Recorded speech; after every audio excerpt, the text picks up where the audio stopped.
하나님 나라 재정학과 국가 재정에 대해서 이렇게 말씀을 드렸습니다.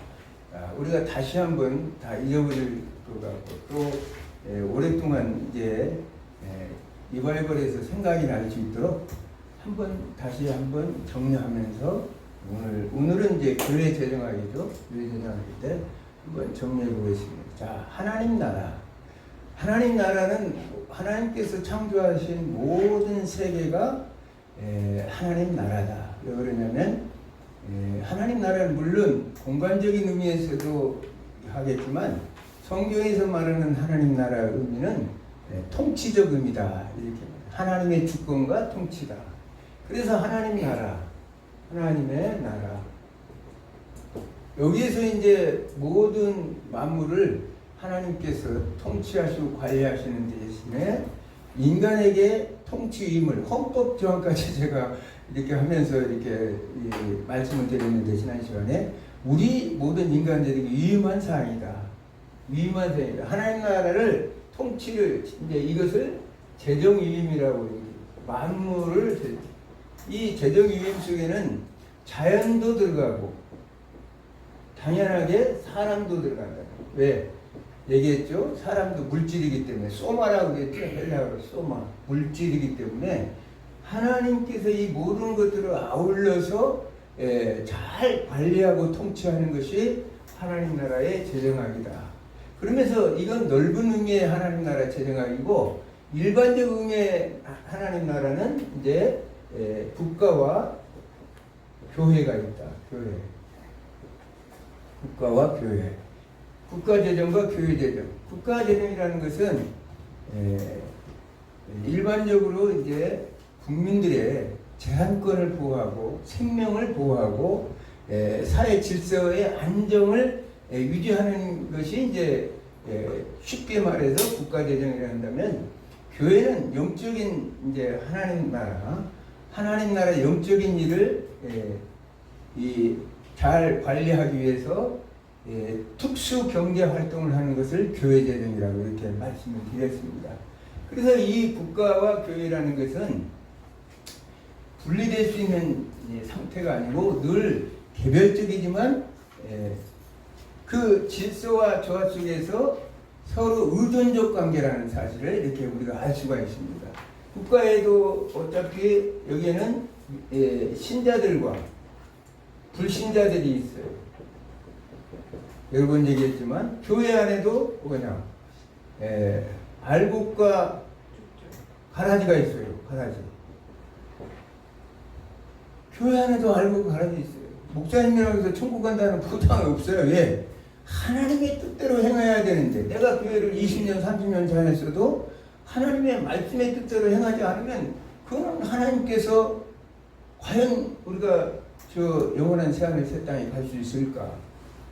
이런 우리는 그것을 알 수가 있다는 거예요. 그래서 이 신자들은 당연하게 이제 여기서 이제 신자와 불신자 알고가 이 가라지 쭉정이를 구별할 수 있는 것은 주님의 마지막 재림 때에 새하늘 새 땅에 들어갈 수 있느냐, 불못에 들어가느냐 그 시점에 결정할 일이지 우리 인간 누구도 이것을 결정하거나 분리할 수는 없다는 거예요. 그래서 국가나 교회라는 것은 하나님의 통치권 아래에서 이루어지는 하나님 나라 안에서 각자에 맡겨진 아까도 얘기했지만 직분을 수행할 뿐이지 여기에서 뭘 가르고 우리 스스로가 국가는 국가고 국가는 육적인 일이고 교회는 영적인 일이다 구분할 수가 없다는 거예요. 지난번도 얘기했지만 모든 우리의 삶의 전체적 국가의 삶이나 교회의 삶이나 하나님의 거룩한 소명을 받은 자들의 직분을 수행하는 일일 뿐이지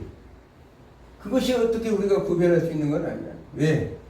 육은 악하고 영은 뭐 선하다 이런 이원론적 헬라주의에 빠져서 그렇게 구별하는 사람도 있었어요. 과거에는. 근데 지금 실질적으로 보면 이 기독교 이 사상은 이 부활의 종교예요.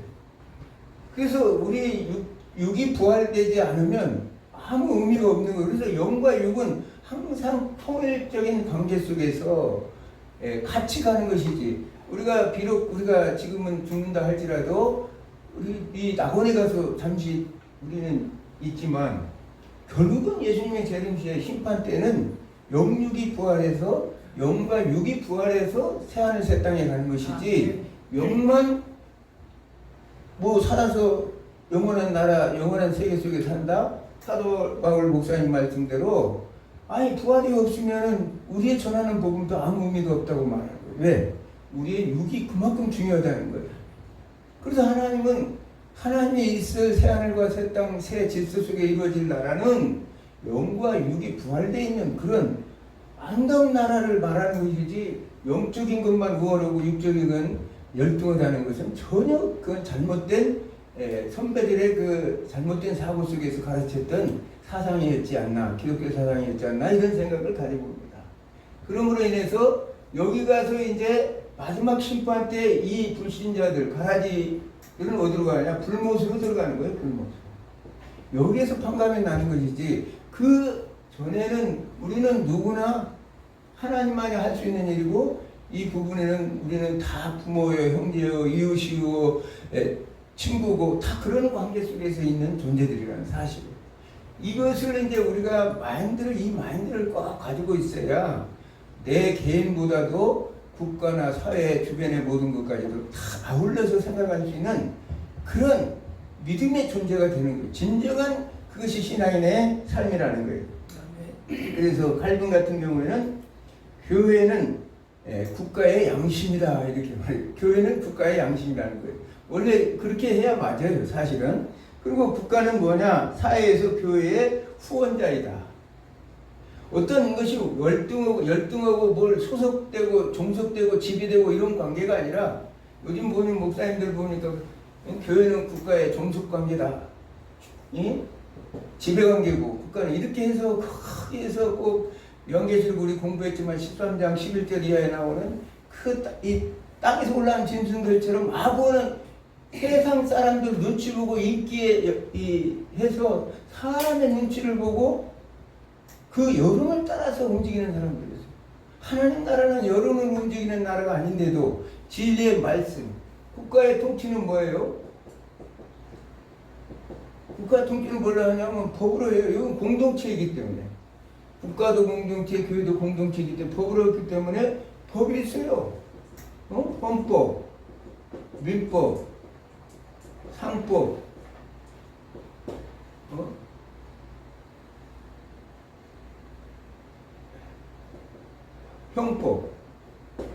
형법이 있고 그 다음에 민사소송법, 형사소송법이 있어요. 근데 우리 교회는 뭐냐? 뭘로 통치하냐? 교회는 바로 하나님의 말씀으로 통치해요. 이 모든 것들은 공동체에서 이 모든 것들은 하나님께서 하나님의 주권 아래서 이렇게 하도록 인정받은 통치 방법이라는 거예요. 그래서 로마서 13장 1절에서도 너희는 국가 권력자들에게 복종하라. 이 말은 이 모든 것들은 하나님께서 정해주는 것이고 하나님께서 인정한 것이라는 거예요. 하나님의 통치권 안에 있으면서 서로 상호 의존적이고 보완적인 그러면서 개별적이고 가치가 연합된 존재라는 사실을 이렇게 말씀하고 있습니다. 우리는 이 말씀을 하나님의 말씀을 무시해버리고 사람의 눈치를 봐요. 나는 그런 걸 많이 봤어요. 목사님들이 사람의 인기에 영입해서 그냥 거기에 크게 그냥 휩쓸려가지고 국민들이 사람들이 이렇게 하니까 교회도 이렇게 따라가야 된다 이런 미련한 하나님은 언제나 말씀이 기준이 되어서 교회는 말씀의 기준이 돼서 그 말씀대로 따라가야지 사람 따라가면 결코 안 된다는 거예요. 그래서 하나님 나라 재정의 법이고 하나님 나라의 법칙이에요. 근데도 그렇게 하지 못한다는 사실을 우리가 알 수 있습니다. 그러면 이제 국가 재정과 교회 재정 이렇게 얘기했는데 오늘은 교회 재정에 대해서 이제 얘기해요. 이제 이 정도면 이제 이제는 좀 구분이 되죠. 이제는 좀 구분이 되죠. 결코 국가 재정부와 교회 재정은 별개도 아니고 하나님 나라 안에서 그 통치위에서 맡겨진 사명만 다를 뿐이에요.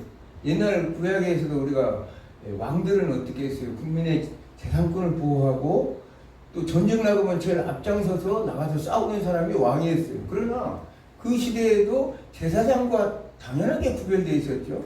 만약에 왕이 제사장 권한까지 하려고 했다가는 우시아 왕인가요? 문둥병까지 들어가지고 그 잘 나가던 왕이 하루아침에 완전히 격리돼가지고 그런 삶을 살았던 걸 봅니다.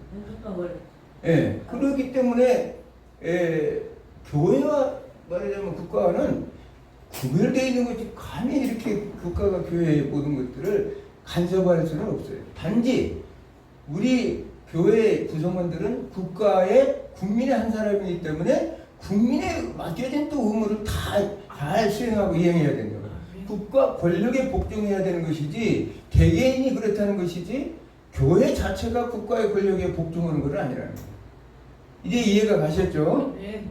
자, 그러면 오늘은 이제 교회 이제 재정에 이제 한번 볼 텐데 구약에서 교회는 성전이라고 그랬죠. 성전. 그런데 구약의 성전의 기능은 하나님께 예배드리는 기능인데 건축물을 얘기해요. 구약에서는 예배드리고 제사드리는 기능이죠. 그 성전이라는 것은 템플이라고 해서 신성한 집이라는 뜻이에요. 신성한.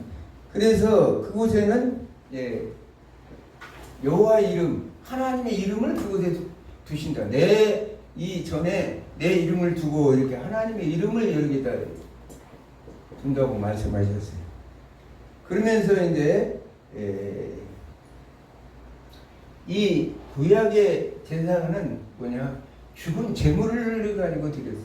왜냐하면 간단하게 구분하는 거예요.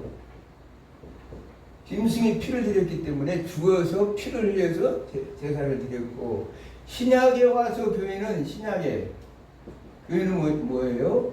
이거는 사람이 이제 하나님의 성전이 되었어요. 우리가 고린도전서 3장 16절, 6장 19절에 보면 우리 안에 하나님의 성전이 있기 때문에 이 교회를 말하자면 사람으로서 이제 성전 기능을 할 수 있도록 하셨다는 거예요. 그러면서 이름은 예수 그리스도 이름으로, 우리는 신약의 교회는 모든 것들이 이 요한복음 14장 16절에 보면 내 이름으로 보내실 성령, 내 이름으로, 예수 그리스도의 이름으로 보내실 성령, 그 성령의 이름으로 이제 우리는 교회가 예수 그리스도의 이름으로 이제 세워져서 역할을 감당하고 있다는 사실이에요. 그러면서 여기는 이제 죽은 제물이 아니죠. 산 제물이에요, 산 제물. 왜냐하면 로마서 12장 1절의 말씀처럼 너희 몸을 거룩한 하나님의 산 제물로 드리라 했기 때문에 우리는 지금 구약에는 죽은 제물, 피를 흘려서 죽은 제물로 하나님 앞에 이 제사를 드렸지만 우리는 살아있는 몸 자체. 그래서 아까도 이 하나님 나라 재정과 교회 재정에 대해 얘기하면서 말씀드렸지만 우리의 전체의 삶을 통해서 하나님 앞에 드리는 것이 제사고 제물이라는 사실이에요. 그래서 이렇게 간단하게 이거 제가 구약의 성경과 신약의 교회에 대한 비교 연구라는 논문도 썼었어요, 옛날에. 근데 그렇게 다 하려면 이건 시간이 너무나 허락지 않기 때문에 이렇게 간단하게 이제 구별을 한 거예요.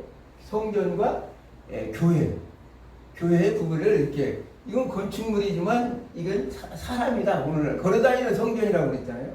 또 이곳에는 여호와 이름을, 내 이름을 두고 이렇게 성전에서 이제 하나님이 말씀했죠. 이 신약의 교회는 예수 그리스도 이름을 두고 이렇게 나오죠. 죽은 자에 대한 제물과 산 제물을 드리는 것이 말하자면 신약의 교회와 구약의 성전의 구별이다. 이렇게 이제 말할 수가 있겠습니다. 그러면 신약교회의 본질을 이렇게 보면은 첫째는 하나님의 백성으로서의 교회. 교회는 하나님께서 부르심을 받은 하나님이 부르심을 받은 곳이 이제 교회죠. 교회는 하나님의 백성이고 이것은 교회가 어떤 특정한 계급이나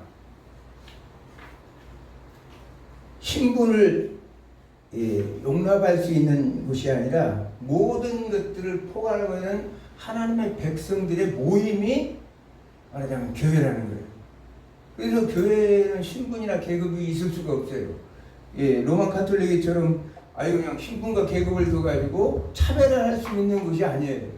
목사나 장로나 집사나 모든 사람들은 서로가 피자간에 동등한 하나님의 백성으로서의 교회 역할을 감당한다는 것. 두 번째는 그리스도의 몸이다. 예수 그리스도 고린도서 3장 18절의 말씀처럼 1장 18절의 말씀처럼 그리스도는 몸된 교회의 머리이시라 이렇게 나오죠. 에베소서 2장 21절에서 22절에도 이제 교회는 각 지체로서 이렇게 표현하고 있습니다.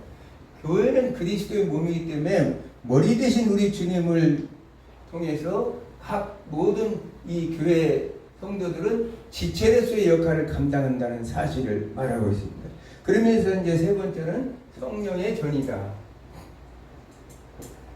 성령의 전으로서의 이제 교회를 말하죠. 교회가 참 성령께서는 교회를 처음 존재케 하신 분이고 또 한 사람 한 사람 개별적으로 우리 안에 내재할 뿐만 아니라 하나님의 신자들의 모임, 한 사람 한 사람 우리 안에 거룩한 성전들이 모여서 이 성령의 전이 모여서 신자들이 모여서 공통적으로 모여 있는 것이 이제 교회인데 이게 성령의 전으로서의 역할을 하고 있다는 거예요. 교회는 아까도 얘기했지만 공동체입니다. 공동체, 커뮤니티죠. 국가도 뭐 커뮤니티 공동체에 있는데 그래서 교회는 공공성을 회복해야 돼요. 오늘날 교회는 너무 개교주의죠. 너무 개교주의예요. 사실은 그리스도 안에서 교회는 하나예요. 아까 그리스도의 몸이라고 얘기했잖아요. 머리가 예수 그리스도고 그리스도의 몸된 교회이기 때문에 모든 이 하나님 나라 이 우주 안에 각자가 교회가 있는데 이걸 그리스도 하나님 나라 안에서의 하나의 지체로서의 역할을 감당하는 것이고 개교회적인 그런 의미를 물론 오늘날은 개교회주의가 있어서 더 발전했을 수도 있어요. 왜? 경쟁의식 때문에 네 교회가 잘 되나 내 교회. 사실은 주님이 말한 교회는 그건 아니죠. 우리 사도행전에 나오는 교회들은 그런 교회는 아니었어요. 그래서 우리는 이제 교회를 저는 이제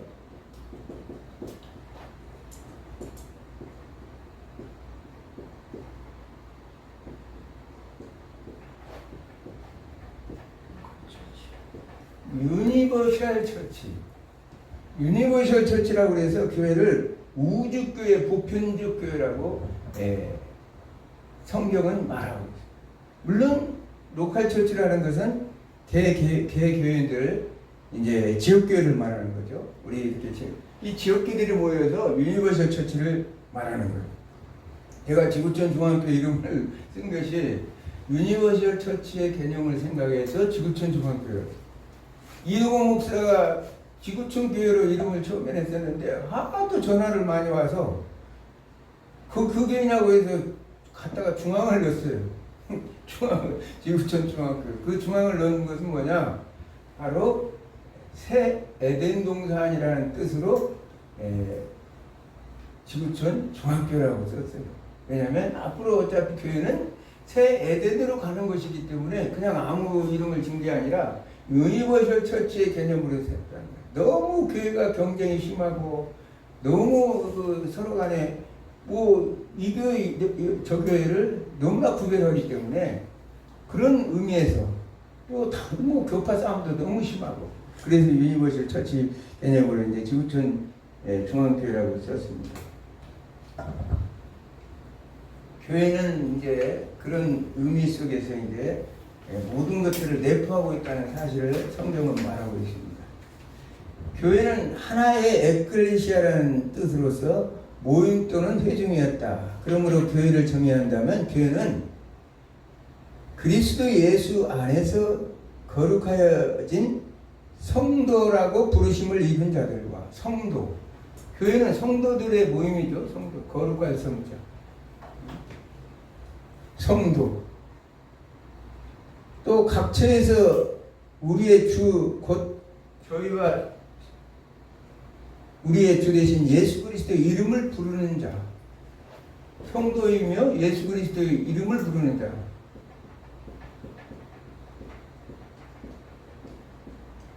아까 교회 기구는 구약에서는 여호와 하나님이라고 했지만 신약교회에서는 예수 그리스도가 교회의 주 되신다고 얘기했죠. 예수 그리스도의 이름으로 모이는 것이. 그리고 이 하나님의 사랑을 입어서 예수 그리스도를 이름을 것으로 부르심을 입은 자. 이 부르는 자도 되지만 하나님의 사랑으로 부르심을 입은 자. 입은 자들이 뭐예요?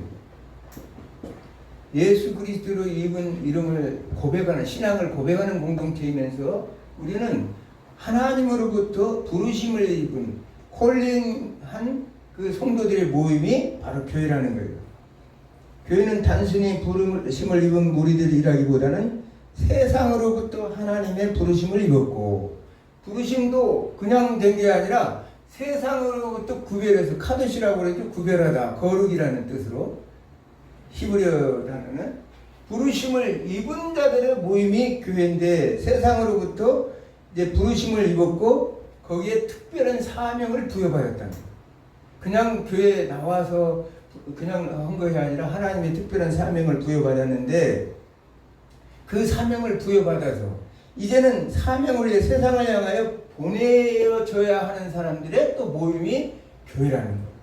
그러니까 하나님의 특별한 부르심을 따라서 부르심을 입은 자들인데, 그 부르심을 입은 자들이 사명을 받았는데, 이제 세상으로부터 부르심을 받았는데 세상을 향하여 또 나가서 복음을 증거할 사명을 가진 자들의 모임이 또 교회라는 사실입니다. 현대교회는 2000년의 역사를 통해 볼 때 복음은 불변하고 영원하나 교회는 시대와 장소에 따라서 변화되었다. 사실 그래요. 하나님의 말씀은 불변해요. 근데 과거에 우리가 집착해가지고 과거에 뭐 옛날 교부들이 이랬다. 성경 말씀은 아니거든요. 근데도 어떤 분들은 교부들의 말이나 뭐 옛날 종교 개혁자들의 말을 성경 위에다 올려놓고, 또 뭐 로마 카톨릭 같은 교황의 말을 뭐 성경 권위를 성경 위에다 올려놓고 그렇게 하는 사람들도 있더라고요. 그러나 하나님의 말씀은 불변하는 거예요. 진리는 이건 불변하는 거예요. 그러나 세상에 따라서 사회가 모든 것들이 변화되기 때문에 변화될 수밖에 없어요. 그리고 또 지금은 지식의 홍수 속에 살기 때문에 많이 깨우쳐져 있죠. 사람들의 지혜가 많이 깨우쳐져 있습니다. 그러면서 초대교회는, 이제 초대교회를 우리가 살펴보지 않을 수가 없죠. 왜? 초대교회로 우리의 대역주의자들이 부르짖었던 그 부르짖음이 뭐냐? 초대교회로 돌아가자. 그래서 도대체 초대교회는 어땠기 때문에 우리가 복음의 원천으로 돌아가자 이런 말을 했을까? 그래서 첫째는 그리스도의 재림이 종말론적 미래에 대한 간절한 기대와 소망이 신자들의 삶의 형태와 내용을 지배하는 공동체였다. 곧 종말론적 공동체였다.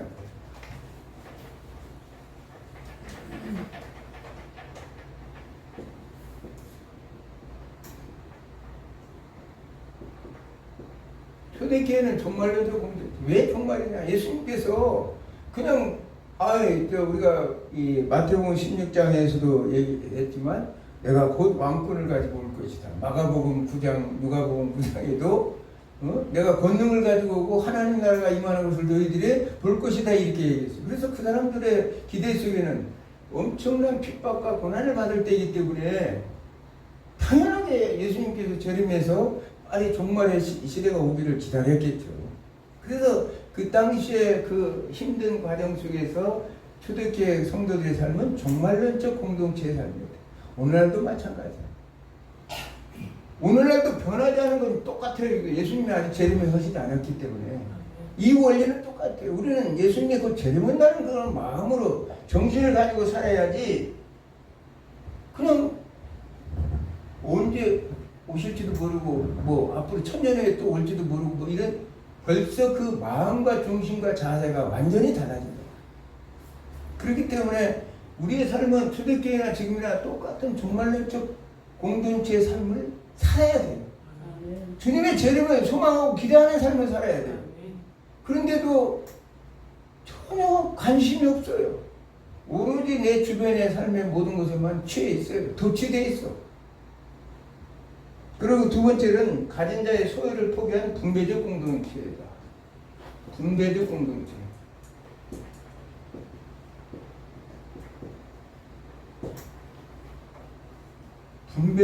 자신자의 소유를 포기한 분배적 공동체이면서 그 공동체는 이제 사랑의 공동체이고 지위 고하를 신분을 극복한 공동체예요.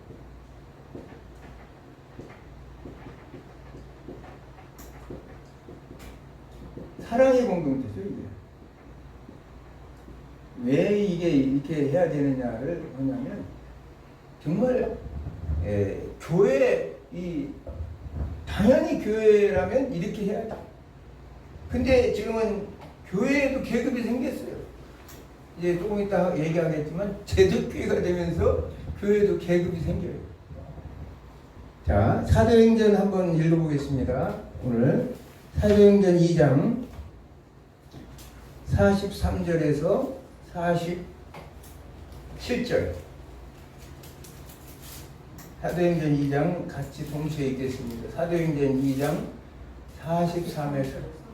43에서 47 시작.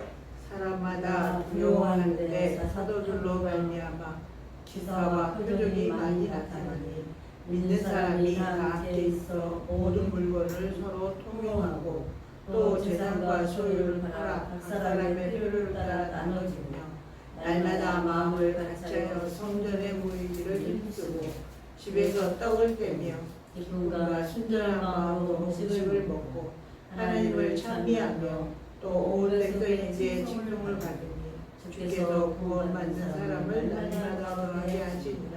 아멘. 사도행전 이게 지금 2장 43절 이하에 나오는 거 보면 이 교회가 진정한 하나님 나라 재정학을 이루는 교회였다는 거예요. 우리가 고린도후서 8장 13에서 15절에 나타났던 교회 공동체의 그 모스그레브의 재정학, 소득 재분배와 자원배분 또 성장 문제를 다 이루는 교회가 바로 사도행전 고린도후서 8장에 나오는 교회라면, 이 사도행전 2장에서도 이 모든 것들을 극복하는 이 하나님 나라의 재정적인 것을 완벽하게 이루는 교회가 바로 사도행전 교회였다는 거예요. 그러므로 인해서 그들은 어떤 모습이냐, 오늘 보니까 초기 예루살렘 교회는 교인들이 마음을 같이 해요. 한 장소에 모여 하나님께 예배드리고 서로 교제를 했다. 이것이 정상적인 교회의 모습이었다. 그러면서 그들은 교제를 물건을 통용하는 행위로 표현되었다. 코이노스.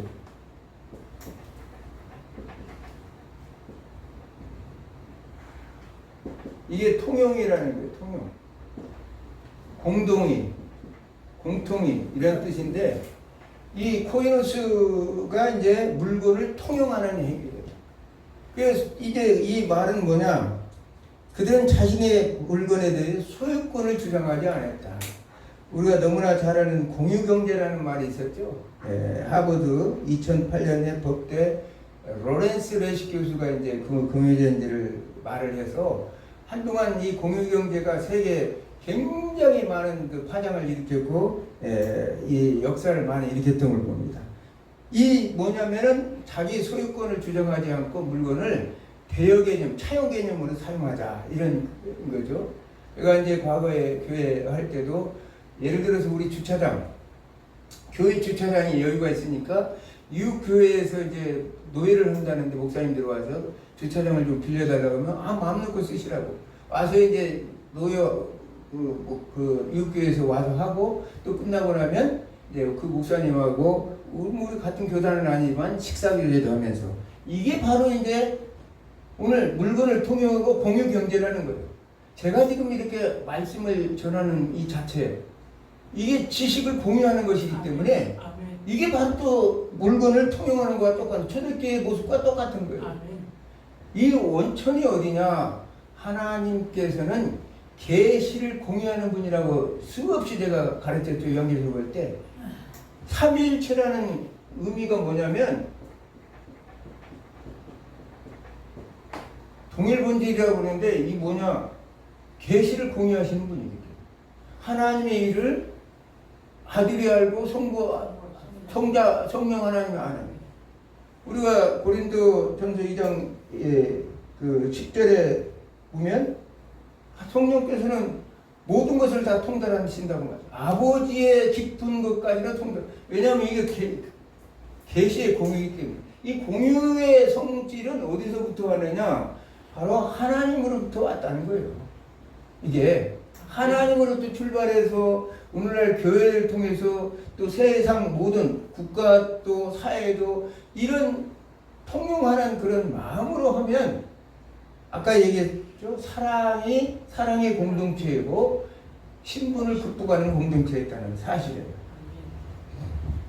그들은 자신의 물건을 공동소유로 생각하고 모든 교인들이 공동으로 사용하다 내놓았다는 거예요. 이것은 자발적 교환으로서 각자의 효용을 충족시키고 추가 부담을 발생시키지 않으므로 파레토 효율을 달성하여 자연의 효율적 배분으로 이루어지는 총유 개념이 아닐 수 없다. 총유 개념. 이거 경제학적 용어니까 시간이 없기 때문에 다 설명하기가 어렵네요. 이제 파레토 효율 이런 것들. 파레토 효율은 사람들의 만족도를 얘기하는데 그 서로가 다 각자의 분량만큼 만족했다는 거예요. 많이 예를 들어서 간단하게 얘기하면 이 떡을 넣고 이 사람은 이만큼 먹어야 만족하고 이 사람은 이만큼 먹었을 때 파레토 최적이라고 해요. 이게 잘 배분되었을 때 더 이상 조금 먹든지 더 먹든지 하면 파레토의 최적이 되질 않는 거죠.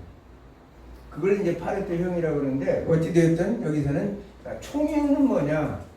총유라는 것은 우리가 민법 275조 총유라는 것은 교회는 총유 개념이에요. 275조에 보면 교회라는 것은 지분권이 없어요.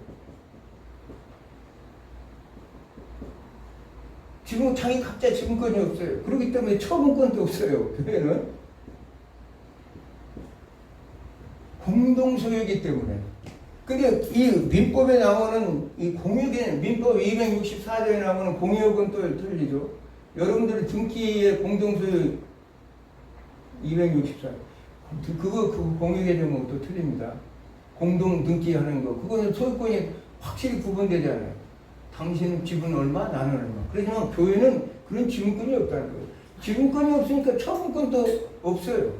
교회가 처분을 하면 교회 공동의회에서 전원의 동의를 얻어서 그걸 처분할 수 있는 것이지 교회는 아까 지난 시간에 다수결을 하는 게 아니에요. 성도들 개개인 하나가 성전이기 때문에 전원의 동의를 얻어야 된다는 거예요. 누가 반대하면 안 돼요. 이게. 그래서 그러면서 책임이 있어야죠. 그래서 상법에 규정되려면 상법에 한 명에서 규정되려면 무한 책임자라고 해요. 무한 책임.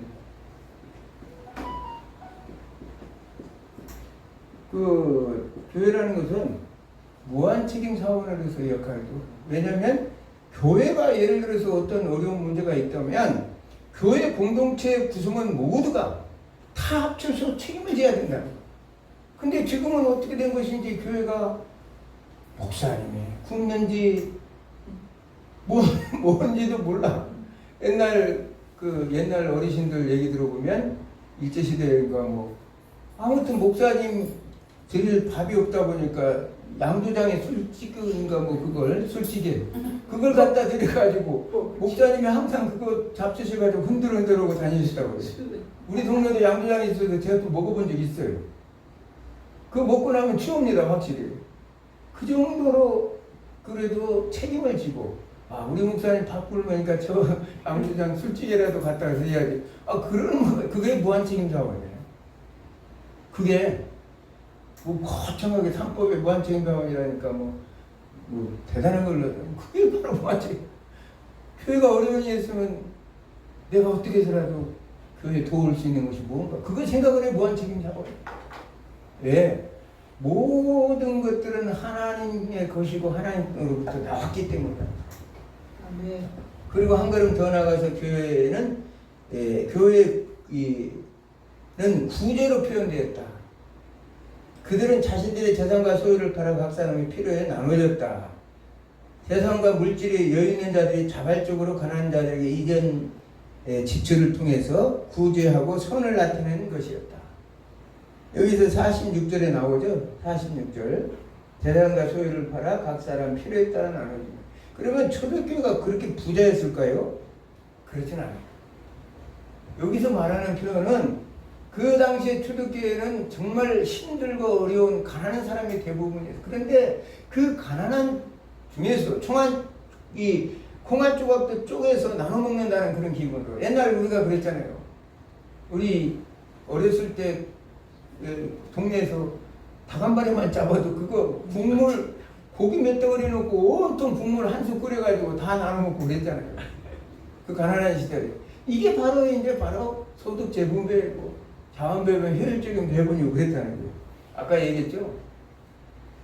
이 세상의 학문 어떤 것보다도 더 완벽하게 주어지는 것이 바로 교회의 대성정책이라는 거예요. 기가 막힌 거죠.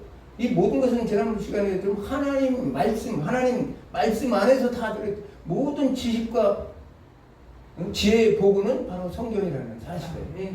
나는 뭐 공부 안 했어도 이 성경 보고 다 알게 됐어요. 누구한테 배운 것도 아니에요.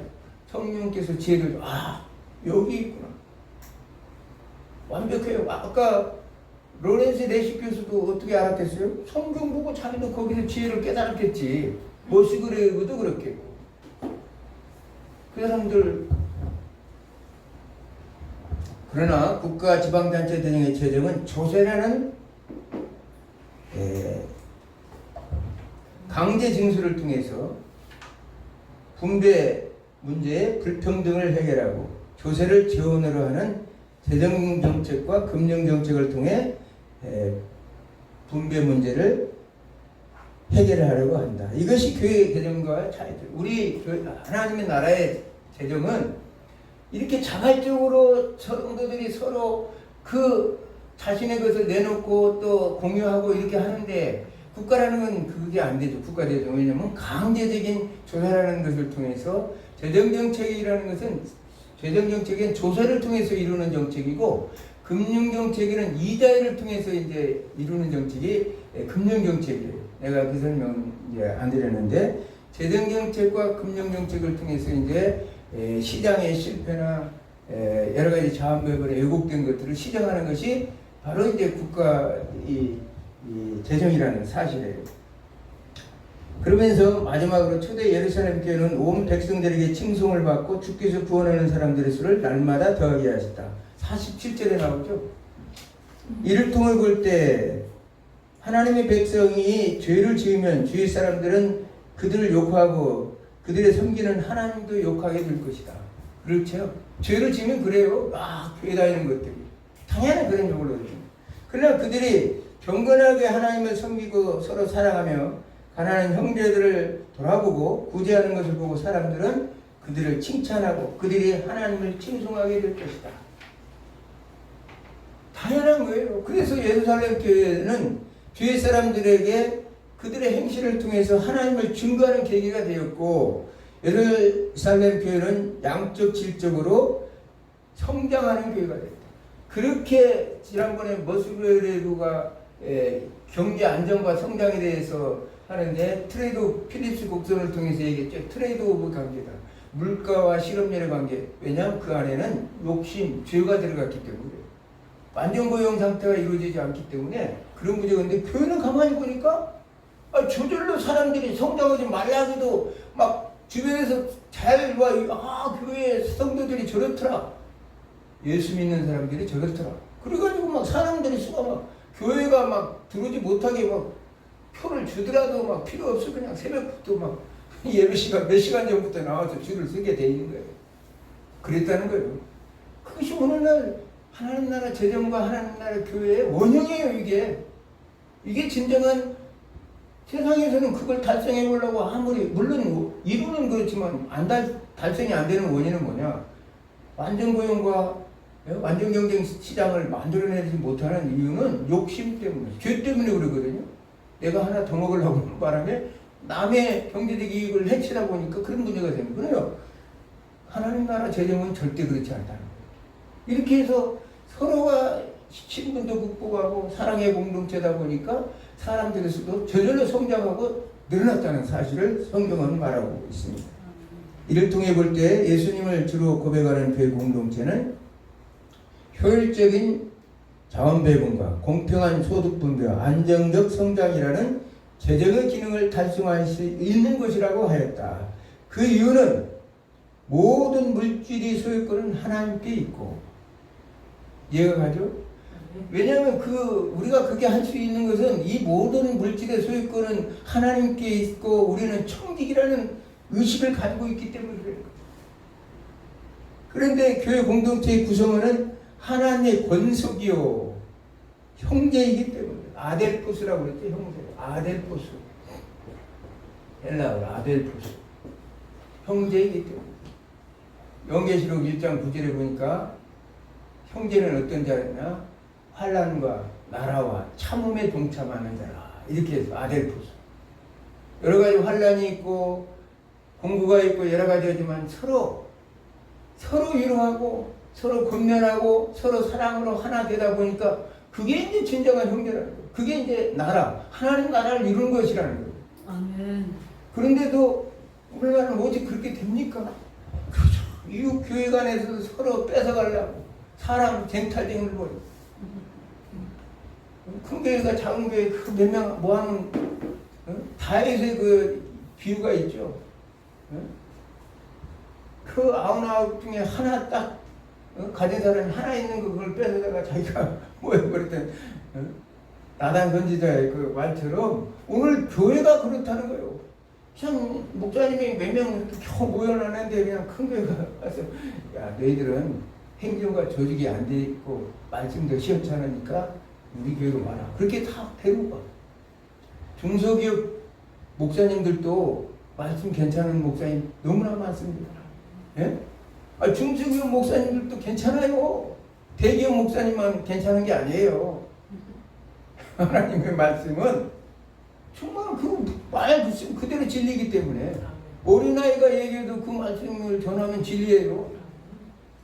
참 그런 마음이 돼야 되는데 그래서 주 313년 2월달 일라노 칙령을 기준으로 교회는 순교자 교회에서 긴박한 종말 의식이 후퇴한 제독교회로 변했다. 내가 계시록 하면서 제독교회 얘기 여러 번 했죠. 제독교회는 구성원들은 일반적으로 소유를 포기하지 않으며 교회적으로도 보통 재산을 소유하게 되었다. 소유를 아까같이 포기하지 않고 재산을 소유하게 됐어요. 그래서 나의 재산을 다 바치면 어떻게 할 것인가를 생각하게 되고 결국 소유를 포기하고 싶어도 포기할 수 없게 되었다. 예수님이 아무리 기다려도 안 와. 예수님. 그게 314년쯤 되면 아주 콘스탄틴 이전의 황제는 기독교 신자들을 최악으로 아주 핍박을 때려가. 근데 하나님께서 딱 기독교 공인하는 데다가 국교로 만들어줬어요. 그러니까 사람들이 생각할 때 나는 이해가 가. 왜냐면 그 고난받고 핍박받던 성도들이 갑자기 자유롭고 또 국가에서 막 지원해주고 여기저기서 막 사람들이 모여. 근데 교회를 오는데 막 어중이 떼중이 막 예수 뭐 이상한 말하자면 미신을 믿는 사람들로 와서 그 방법대로 막 믿어달라고 막 하고 그래. 거기에 또 숫자 내리려고 또 거기 다 소화 넘어갔어. 그게 이제 로마 교회의 혁의 모습이었어요. 오늘날 부패된 교회 모습으로 지금까지 온 거예요. 그래서 내가 여러 번 얘기했지만 밀라노 침략 이전의 교회를 순교자 교회.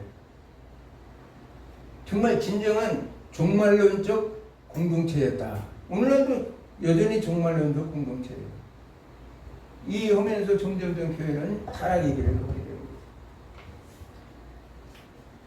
제도교회는 법인을 구성하고 교회법에 치리 운영되게 되는 관습법과 성문법이 생기게 되고, 제도교회는 행정조직 또는 관료조직을 가지고 있으며 직분자들 사이에도 계급이 이루어지고 있다. 계급이 이루어져. 아니 무슨 하나님의 계급이, 아까 모든 백성은 다 동등하다고 그랬는데 무슨 계급이 이루어져. 응? 목사님이나 장로님이나 집사님이나 하나님 아래에서 그냥 하나님의 백성일 뿐이지, 일을 할 때 목사님들은 이렇게 이 말씀을 가르칠 뿐이지 하는 일이 역할이 다를 뿐이지 무슨 거기에 직분이 계급이 있냐고요. 순교자 교회는 세상으로부터 박해받는 것이 정상적으로 여겨졌다. 그렇게 생각했어요. 박해받는 게 오늘도 그래야 돼요.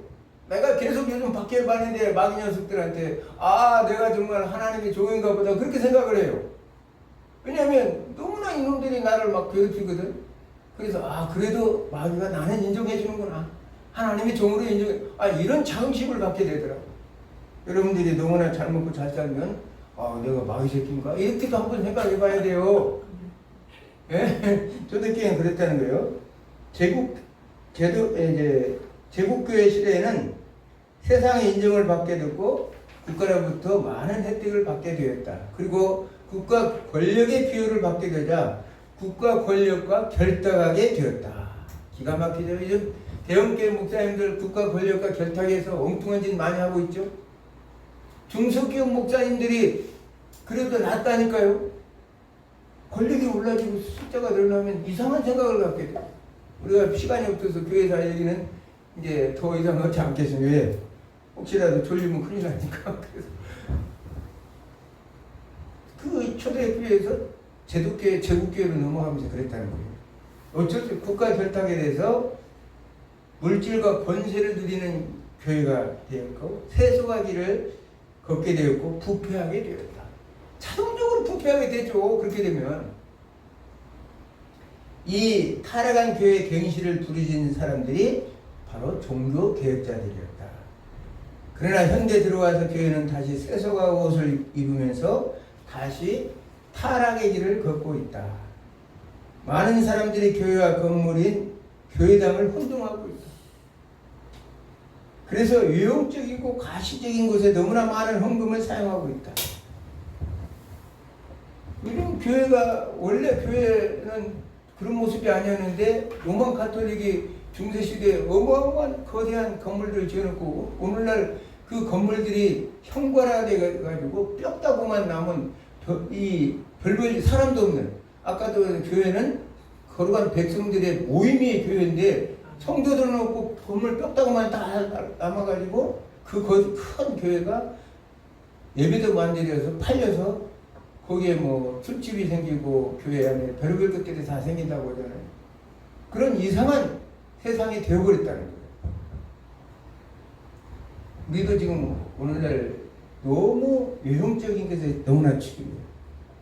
외형적이고 가시적인 것에 너무나 많은 헌금을 사용하고 있다. 그래서 마치 교회가 하나님의 기념물이 되어가고 있는 것이다. 1000년, 2000년 교회 그거 막 남기면 모르게. 주님이 그 전에 오실 텐데 우리는 우리끼리 이렇게 오손도손 있다가 주님 오시옵소서 마라나타 하고 있으면 되는 거지. 뭘 그렇게 축적하고 잉여 개념이 아니라고 그랬죠. 교회는 수직인형 원칙이라고 그랬어요. 계속적으로 우리는 그렇게 하다 보니까 그냥 교회는 건물은 커지고 뭐 하는데 요즘에 와서는 전염병 한번 생기니까 교회가 그냥 숫자가 쭉 빠지니까 그 큰 교회가 사람이 없어가지고 뭐 여러 가지 참 곤란하다고 그렇게 하는데 이 코로나 시대에 그렇게 할 필요 없죠. 능동적으로 유동적으로 이렇게 처리해야 되는데 그렇지 못한다는 거예요. 이런 시대에 하나님을 섬기며 살아가는 교회 공동체의 책임과 사명은 막중하다 하겠다. 이해가 가죠? 네.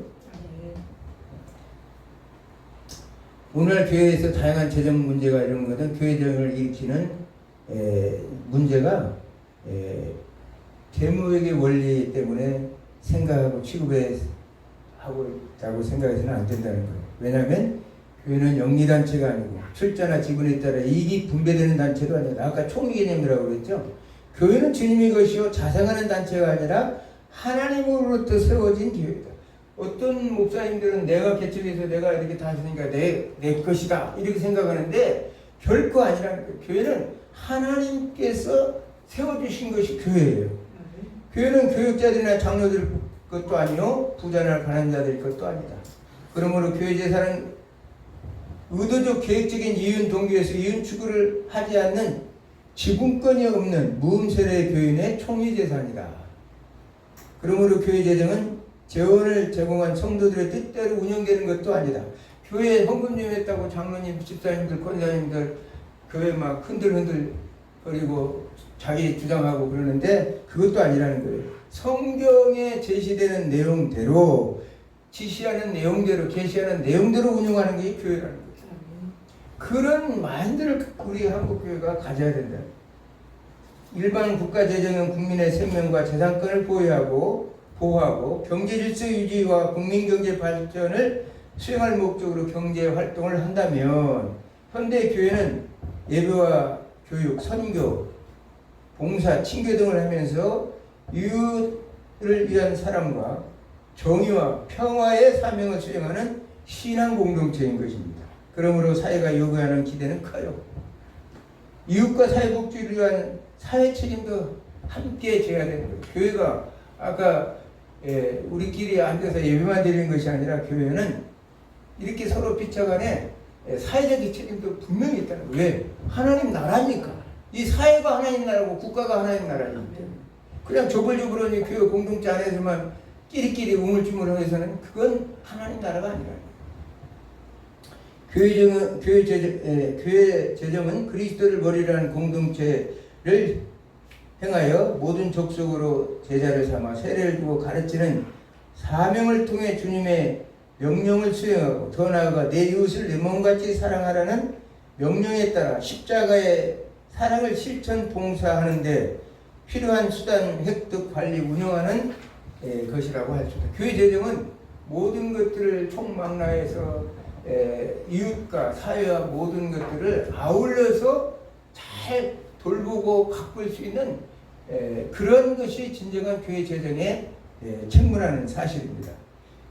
그러나 공공단체 재정은 필요한 재화나 용역을 대부분 강제성을 향하여 이것을 획득하죠. 조세를 통해서. 조세는 일반 국민으로부터 조세 부담 능력에 따라 개별적이고 구체적인 대가 없이 일방적이고 강제적으로 징수하는 재산적 가치라고 이렇게 정의하고 있죠. 그러나 교회는 성도들 개개인의 강제성이 없이 자원하는 마음으로 하나님께 주신 물질을 기쁨으로 드리는 것이 이제 교회예요. 이게 국가 재정하고는 좀 또 차원이 돼요. 왜? 국가는 강제성이 없으면 또 안 들어요. 당연하지. 왜? 불신자들이 당연히 있는 것이기 때문에. 그러나 오늘날 현대교회가 주님의 재림에 대한 종말론적 기대와 소망이 신자들의 삶의 형태와 내용을 지배하고 가진 자들이 자신의 소유를 분배적 공동체로서 이렇게 사회 공동체로서 나가야 된다는 거예요. 그러므로 인해서 주의의 고와 신분을 극복한 공동체로서 살아가야 하는 것인가를 오늘날 모든 교회가 가지고 있는 공통적인 목적인 것입니다. 그래서 오늘날 현대교회는 정말 우리 아까 개별적인 로컬 이 개념보다는 유니버설 처치 개념으로 이렇게 나가야 된다는 거예요. 보편적인 유니버설 처치 개념으로 나가야지 너무 지교회 위주로만 하다 보니까 성도들이 하나님 나라의 원리를 제대로 알지 못해요. 그러면 황제 교황주의가 되고 교황 황제주의가 돼요. 이거는 시간이 없기 때문에 여러분들이 인터넷을 통해서 찾아보시기 바랍니다. 황제교황주의, 교황 황제주의. 그러고 보면 세상 교회와 이 국가와 간에 전쟁만 일어나요. 머리 숫자 싸움만 한다는 거예요. 자기 주장만 하게 돼요. 하나님은 국가는 국가대로, 교회는 교회대로 하나님이 주신 사명이 분명히 있다는 거예요. 우리가 봐도 그렇잖아요. 국가에서 해야 할 일이 있고 교회가 해야 할 일이 있고. 그러면서도 서로 지배 종속 관계가 되지 않냐고. 서로 사랑으로 하나 되는 공동체가 바로 교회고, 그 교회의 모든 재정 문제를 이루어 나가는 것이 교회 재정이라는 사실을 믿으시고, 여러분들이 한 주간도 승리하시기를 주님으로 축원합니다. 기도합니다.